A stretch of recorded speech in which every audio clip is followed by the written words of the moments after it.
Video को like करके आगे शेयर जरूर कर देना। दुश्मन है ये क्यों है? आमाल।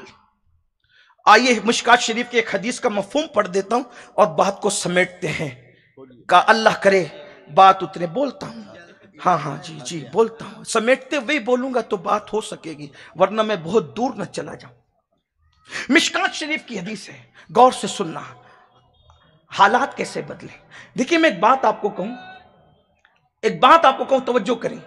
हालात कितने भी बिगड़ जाए, आप कभी उलमा को परेशान नहीं देखेंगे। हालात कितने बिगड़ जाएं, उलमा को आप परेशान नहीं देखें। हालांकि उलमा की आमदनी हमारे सामने है, उलमा की आमदनी हमारे सामने है। अगर हम महीने का 50,000 कमाते हैं तो ये 5 से 8,000 कमाते हैं। लेकिन जितना हम परेशान होते हैं ये नहीं। अगर सच्चा आलिम है, तवज्जो करना, सच्चा आलिम कौन? बड़े मदरसे का फारिग को मैं सच्चा आलिम नहीं कहता, वरना मेरी निगाह में इब्ने तैमिया जैसे लोग मौजूद हैं। बड़े मदरसे के फारिग को हम सच्चा आलिम नहीं कहते। सच्चा आलिम कौन है? इन्नमा यख्शल्लाह मिन इबादिहिल उलमा। कुरान कहता है सच्चा आलिम वो है जो अल्लाह से डरने वाला है। अल्लाह के बंदों में सबसे ज्यादा डरने वाले इल्म वाले हैं। जिसका इल्म जितना ज्यादा होगा वो अल्लाह से उतना ज्यादा डरने वाला होगा। हम मदरसे की बुनियाद पर आलिम का जो है वो मेयार कायम नहीं करते, बल्कि खशियत रब्बानी की बुनियाद पर आलिम का मेयार कायम करते हैं। हम सनदों की बुनियाद पर आलिम को नहीं मानते, हम खशियत की बुनियाद पर आलिम को मानते हैं। हमने देखा अल्लाह अकबर, शेख अब्दुल कादिर जिलानी जैसा आलिम, अल्लाह अकबर, दुनिया ने कहां देखा है। गरीब नवाज जैसा आलिम दुनिया ने कहां देखा है। साबिर पाक जैसा आलिम दुनिया ने कहां देखा है। निजामुद्दीन महबूब इलाही जैसा आलिम दुनिया ने कहां देखा है। अब मैं आपको बताऊं, आलिम के पास बादशाह परेशान होकर तो आया है, ये तारीख मिलती है। खिलजी आया है महज़रत महबूब इलाही जैसे आलिम के पास, गौरी आया है परेशान होकर मोइनुद्दीन जैसे आलिम के पास, लेकिन महबूब इलाही कभी खिलजी के दरवाजे पे नजर नहीं आते।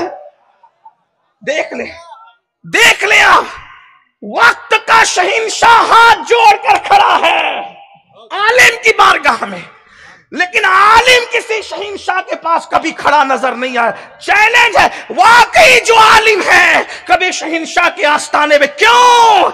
इसलिए कि जो खुदा के आस्थाने पे खड़ा है उसे फिर दूसरे के आस्थाने पे खड़े होने की कभी जरूरत पेश नहीं है। आ जाओ खुदा की चौखट पर, आ जाओ खुदा के दरबार में। और ये आलिम और अनपढ़ की बात नहीं, कोई अनपढ़ भी खुदा की चौखट पे खड़ा हो जाए, अनपढ़ भी, और डट जाए, तो फिर उस अनपढ़ के पास भी हमने बादशाहों को देखा है। हाँ, अनपढ़ के पास भी बात, लेकिन अनपढ़ लोगों की बात नहीं करता क्योंकि पढ़ो लिखो की महफिल। लेकिन एक बात आपसे कह, महबूब इलाही जब लंगर करते थे उस जमाने में, देखिए आप हैरत होगी कि उलमा हमेशा आपको खिलाने वाले मिलेंगे। आलिम रब्बानी, लंगर का सिस्टम हमारे यहां ही है, और जगह लोग लूट लूट कर खाते हैं, खिलाने का सिस्टम हमारे यहां है।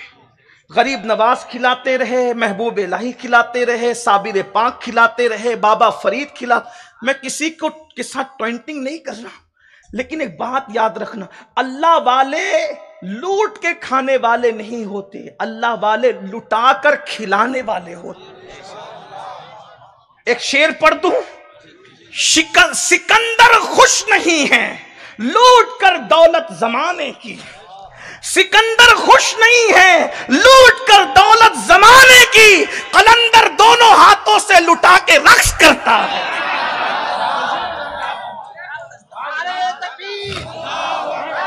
नारे तकबीर। और याद रखो, अल्लाह वाले जब तक जमीन के ऊपर थे तब भी खिला रहे थे, और जमीन के अंदर चले गए अब भी खिला रहे हैं। बस फर्क इतना है, पहले खुद खिला रहे थे और अब हाफिज अमीन को बहाना बना दिया कि रज्जब की 22वीं आए तो जाफर सादिक मेरा इमाम कहता है खिलाऊंगा मैं, जरिया हाफिज अमीन बनेंगे।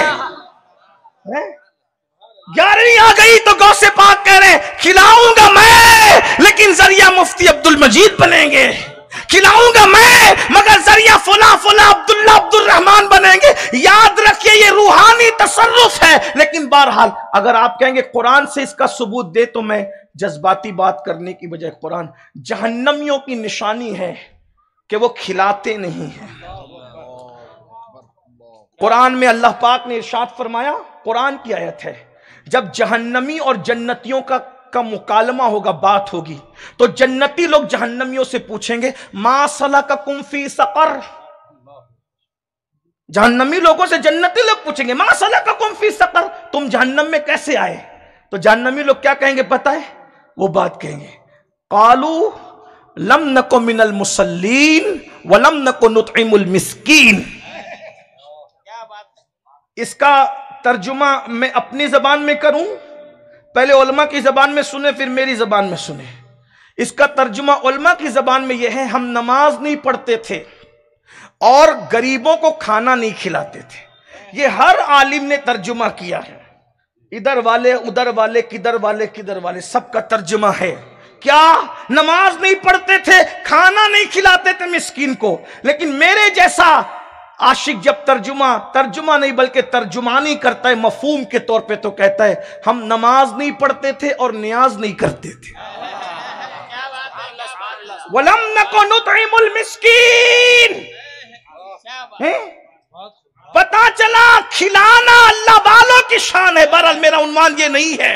और मेरे आका ने फरमाया सबसे बेहतर काम ईमान लाने के बाद अगर कोई है, क्या? नुतइमुत ताम। बुखारी मुस्लिम की मुत्तफक अलैह हदीस है। क्या? नुतइमुत ताम। ईमान लाने के बाद सबसे बड़ा अमल है नुतइमुत ताम, खाना खिलाना। अफ्शुस सलाम, सलाम को आम करना। सलाम को आम करो, खाना खिलाओ, ये ईमान के बाद सबसे अजीम काम है। और क्या कहा? नुतइमुत ताम। ना यहां गरीब को कहा, ना अमीर को कहा, ना मुस्लिम को कहा, गैर मुस्लिम को कहा। क्या कहा? नुतइमुत ताम। जो खाने वाला नजर आए उसको खिलाते रहो। ईमान के बाद सबसे बड़ा अमल यही है। बल्कि काफिर मिले उसको भी खिला दो। एक मर्तबा इब्राहिम खलीलुल्लाह खा रहे थे, कोई काफिर आया तो आपने कहा चल भाग यहां से। अपने अंदाज में कह रहा हूं, चल चला यहां से, भाग यहां से। अल्लाह ने कहा इब्राहिम क्यों भगाया? कहा अल्लाह वो काफिर था। इरशाद हुआ उसकी उम्र कितनी लगती है? कहा मौला 40 से तो ज्यादा ही लगता था। कहा जब 40 से ज्यादा से मैं खिला रहा हूं तो एक मर्तबा तू नहीं खिला सकता? अपना मजहब है, मुसलमानों को भी खिलाओ, गैर जो भूखा मिले उस। बल्कि मैं तो कहता हूं भाई कुत्ते को पानी पिलाने पे जन्नत मिलती है।